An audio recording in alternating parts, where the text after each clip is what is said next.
దేవునికి స్తోత్రం. ప్రియమైన సహోదర సహోదరులకు శుభాభివందనములు. ఈరోజు దేవుని వాగ్దానము ఆమోసు పుస్తకం 5:4. ఇశ్రాయేలీయులతో యెహోవా సెలవిచ్చినదేమనగా, నన్ను ఆశ్రయించని ఎడల మీరు బ్రతుకుదురు. చూడండి, ఈ లోకంలో జనులు మనుషులను నమ్ముకుంటారు, కానీ యెహోవాను ఆశ్రయించరు.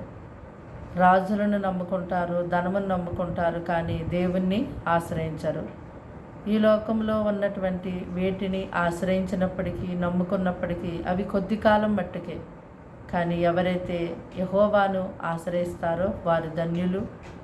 వారికి దేవుడు ఎల్లప్పుడూ కూడా గొప్ప ఆశ్రయదుర్గమై ఉంటారు.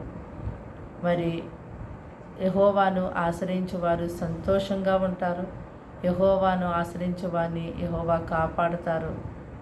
ఆయన ఎన్నడూ కూడా వారిని విడిచిపెట్టరు. యెహోవాను ఆశ్రయించే వారికి ఏ మేలు కొదువై ఉండదు. మరి రక్షణాదారుడై బాధ కలిగినప్పుడు గొప్ప ఆశ్రయదుర్గం వలె ఉండి ఎంతో గొప్పగా కాపాడుతారు.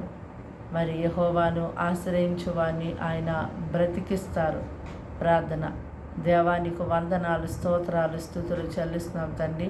సమయం మంది మాటలు విన్నాన్ని బిడ్డలు మీ రక్తంతో కడిగి ముట్టి బలపరిచి దీవించి ఆశీర్వదించండి. ఎంతో ఆరోగ్యం ఇచ్చి నడిపించండి అయ్యా తండ్రి. ఇదిగో ప్రభు, దినమంతా సహాయం చేయండి. కీడు శోధన పాయాలు తొలగించండి. వారి కుటుంబాల్లో ఎటువంటి బాధలు, శోధనలు, సమస్యలు ఉంటున్నాయో గొప్పగా మీ హస్తం చాపి విడిపించండి అయ్యా.